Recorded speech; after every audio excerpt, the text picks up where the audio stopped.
G'day everyone. I've just had an amazing experience on this VR machine, as you've probably just seen. This is Health Highlights. Health Highlights is a show about health professionals, and the people and the stories behind the names we often hear about, but we seldom get to meet.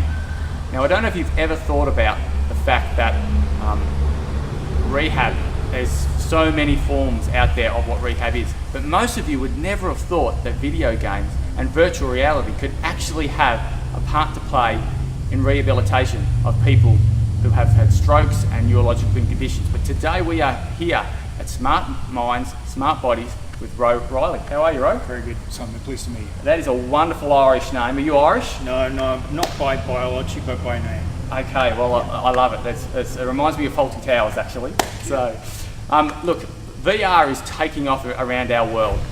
They say that about $55 billion a year industry it will be in about 2020, which is just phenomenal, and it is growing at a rate of 54% a year. So VR is taking off around the world, but the applications around rehab, I suppose, are only just newly coming out, and we're really excited to explore what that actually looks like. So Ro, can you explain to us how virtual reality is used in rehab? Sure.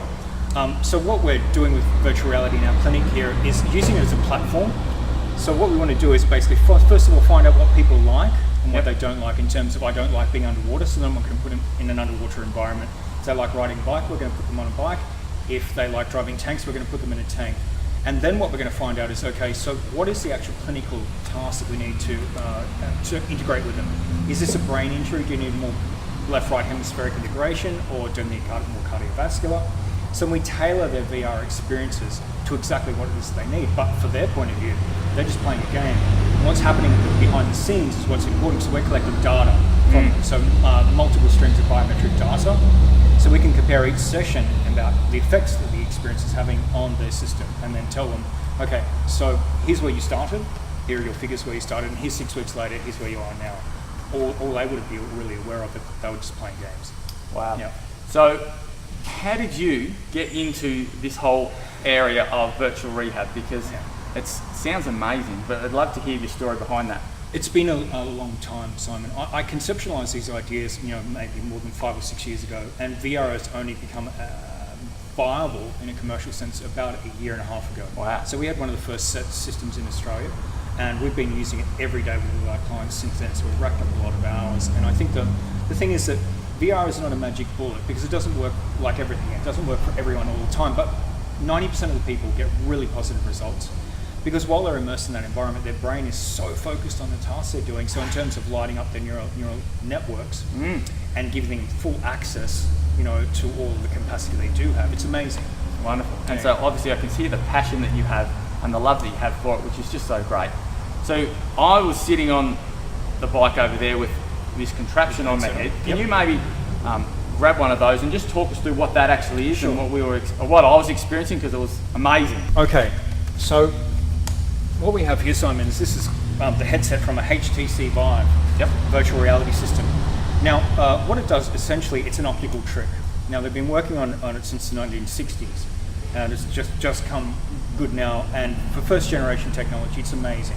So what it actually does is, the way the optics are arranged, it fools your brain into believing what you're seeing is real. Why does that work? Well, our visual center is a massive part of our brain. It's at least 30% of our brain. And generally, through evolution, what we've learned to believe is what we're seeing is real. Yes. So what it's doing is basically convincing our brains, by the way the optics are arranged, that what it's experiencing is real. When you took off, it's like, wow, I'm flying. It felt like that. Which is really an amazing thing to do, because we can create environments and feelings, emotions, and thought patterns and neurological signatures within people in so many different ways that are based around what they enjoy with using the system. And it's all, I think in addition to that, we layer other types of technologies, monitoring or stimulation, onto the experience, so they're getting a lot of more layering effects that they're generally not aware of. Yeah. Oh, look, I think it's got so many applications. And so if you've got people with neurological disorders, for example, and we just spoke to someone who had a C7 disruption, correct. How does it help them in their rehab? Does it help with the neurological pathways?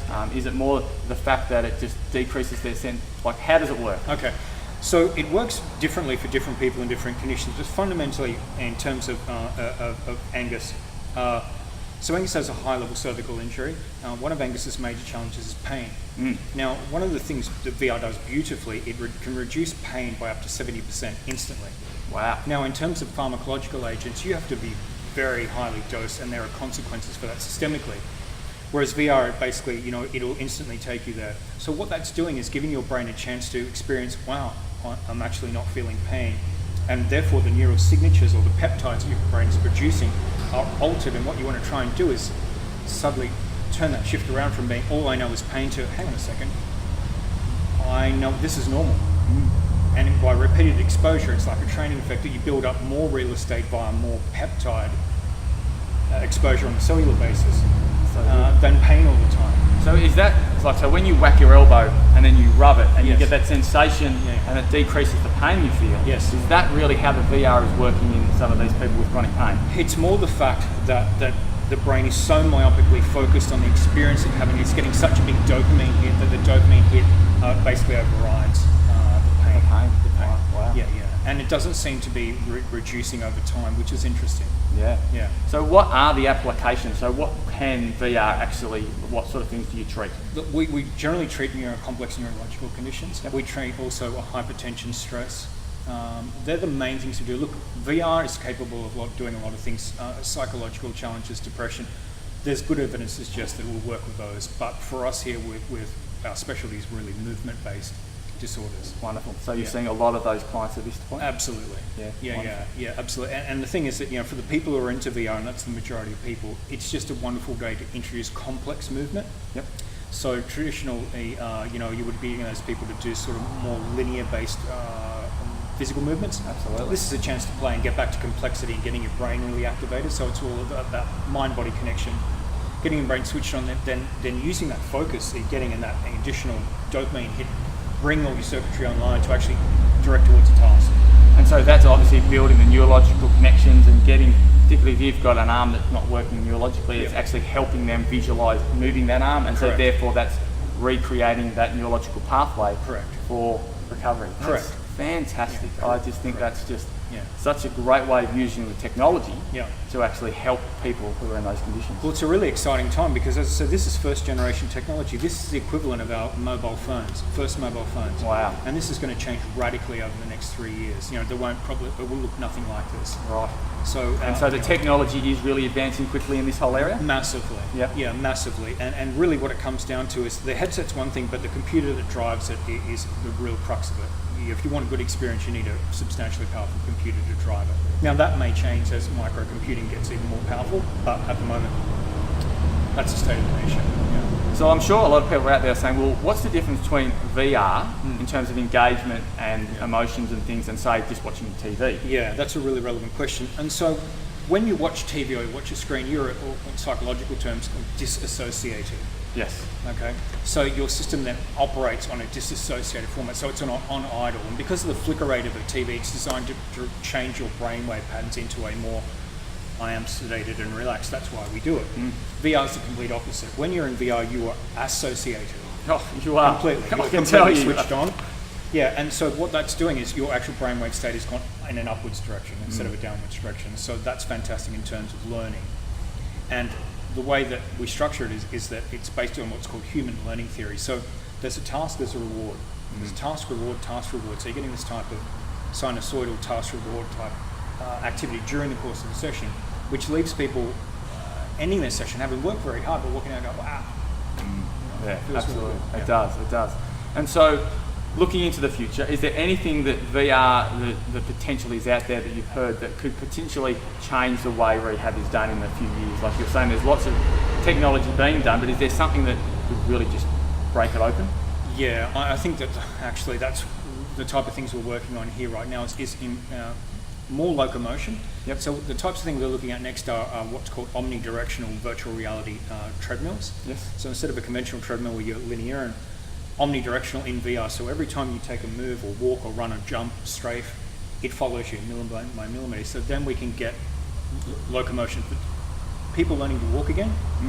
So what you want is in state, you want that, I'm really switched on, my nervous system's totally wired and ready to go, and now here's the task. So for example, you imagine in a virtual environment, they may be in a primeval forest there. Wow, this is all amazing, and there's a river down there, and oh, that's all beautiful. And I'm back into that curiosity, hyper-learning zone. And all of a sudden I'm hearing something, and I'm looking around, and wow, there's a Tyrannosaurus. And now my locomotion system now has a reason to work. So that type of thing is what we're working on now, and really the monitoring equipment, using infrared thermography to figure out exactly how much stimulation do they need, and when do we need to stop and let them to rest. So we're hitting those exact precise points to allow supercompensation and adaptation to take place in a non-stressful environment, which is very important with people with neurological conditions. Yeah. Well, thank you. Look, thank you, Ro, so much for your time. It's been an absolute pleasure. I've really enjoyed flying a Pegasus. It was just amazing. And look, for all you video gamers out there, you never realised that you are paving a way for rehab for our world. So thank you so much for your time. Thank you for joining us. If you want to find out more information about this amazing therapy, we'll have all the information on the screen for you right now, or you can leave a comment on our Facebook page, and I'm sure Ro will be more than happy to get us the answer and get back to you. Look, thanks for joining us. We'll see you same time, 12:30 next week for another interview. Remember, healing is a gift, health a responsibility. See you later. Thanks, Ro. Bye. Thanks, son. Let's lean forward and grab the handlebars. Good. And I want you to start slowly pedal forward. Good. That's it. And just have a go at steering them. So you steer with your body and your head. Yeah. Just bring them up to a little canter. And feel free to run over the rabbits or the raccoons. Good. Yep. Back in the middle of the road. Good. How are you doing so far? You alright? Yeah. Well, a bit alright. Wow. So it's all of these games are very much skills based, and they require a mind-body type of interaction with them to get through it. Yeah, raccoons are expendable. Okay, so let's see if you can hold her in the middle of the road for this next little sprint. You can bring up a bit more speed, and we can actually change the loading tension in here too, give you a bit more resistance. It's good, you're doing pretty good. Let's see if you can get him up to a bit more gallop now, get him through that gate.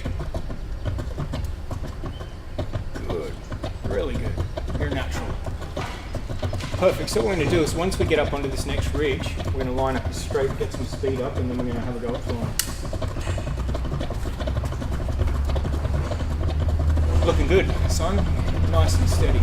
Straight. Good. Is the level of resistance okay for you? That's fine. That's good. Perfect. So we'll just keep her in the middle around this next corner. Keep your gallop up.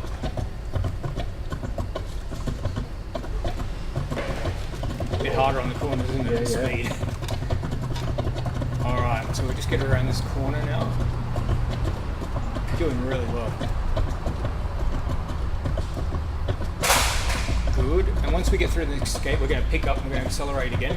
And then I'll tell you when we pull the right trigger. And remember, once you pull the right trigger, don't let it go. You control altitude with your pedals after that. Okay, so let's get a gallop up. Good. And in 3 seconds, 3, 2, 1, pull the trigger and hold it. Oh. Now you're flying. Wow. Yeah, a little bit more pedal speed. You want to clear those trees and get back up onto the road. Good. Doing all right? Yep. You seen your wings? Whoa.